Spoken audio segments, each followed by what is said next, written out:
Someone wrote in and said, in a relationship, how much fighting is too much fighting? Yeah.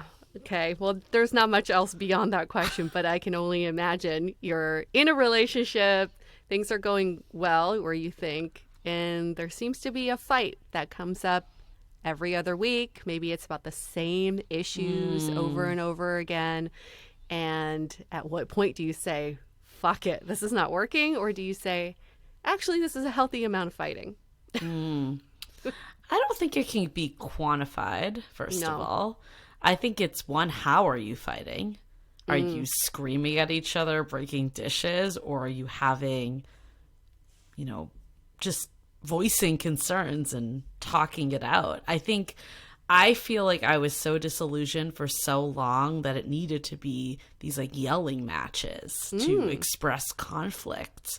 And I feel like the best way to handle conflict is to just bring it up like a conversation. Yeah. And then it's sharing what is happening for you, having them respond to that, and then having a dialogue. Like, it doesn't need to be this blown out fight for conflict resolution to happen. I actually don't even like the word fighting, because then it feels like me versus you. I feel like if it's conflict resolution, then it's you two figuring out how to deal with it together. And I prefer that over fighting any day. So I think it's not a how much is too much, but what is the quality of your, quote unquote fighting. I think the other side of it is there being progress made. Are you discussing the same things every week and nothing's changing? Or is it different all the time because things are evolving? I think those are very different situations in my mind. Totally. And every relationship is so different. What you may consider too much fighting could be considered just a regular Tuesday for someone else. I think it's really important, like you said, Julie, is there has to be progress. If you feel like you're fighting over and over again about the same issues, then you're doing something wrong. You're not resolving the issue. You're fighting for the sake of fighting, or you're avoiding the actual issue at hand.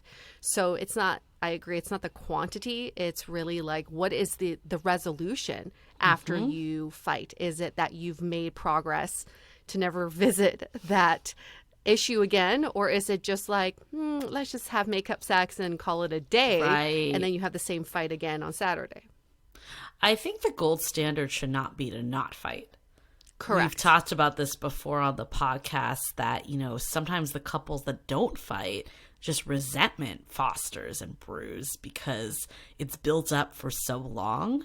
I think that's extremely problematic. I would rather hear that people are having conflict and fighting over nothing at all. And then the second side is the sweeping it under the rug. I think that's really problematic also. If something bad happens, instead of addressing it, even if it's disappointing to address it, I think having the conversation that it was disappointing to you or it hurt you in some way is super important, or it's not good for your relationship. If you're just sweeping it under the rug each time and then it happens again, it's like a perpetual cycle at that point. Yes, so true. With the fighting, I think you bring up a really good point. Also, is your conflict style is very different.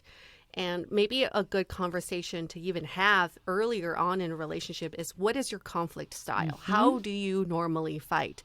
Because my partner and I had this same roadblock in the beginning, because he is so used to having these blown out fights, which is strange because if you meet him, he's very quiet and peaceful.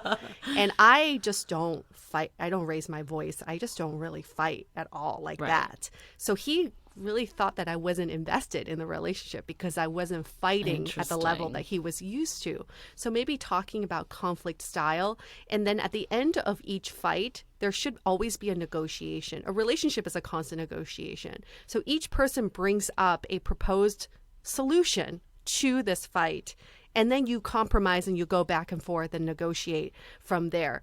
But never end a fight with, let's talk about it later, or we'll figure this out, or it's fine now, I don't even want to talk about it, because guess what? You won't. It's going to resurrect. No, it's so interesting. We talk about this in the episode. I think Vienna brings it up, is how did your family fight? I think that's so important. I mean, as a marriage and family therapists, it's always goes down to your family and what you grew up with and how, you what was unhealed growing up is going to surface in a relationship. And I think that kind of, brings it full circle to what we were talking about earlier, is that relationships are our biggest healers. So looking at conflict and fighting as a, looking at it with open arms, that it's a way for you to grow personally, opposed for you to be right, or, you to win the battle with your partner. That isn't really what is going to help you in the long term. Absolutely.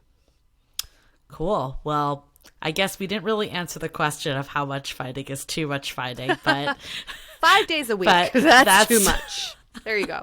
Done.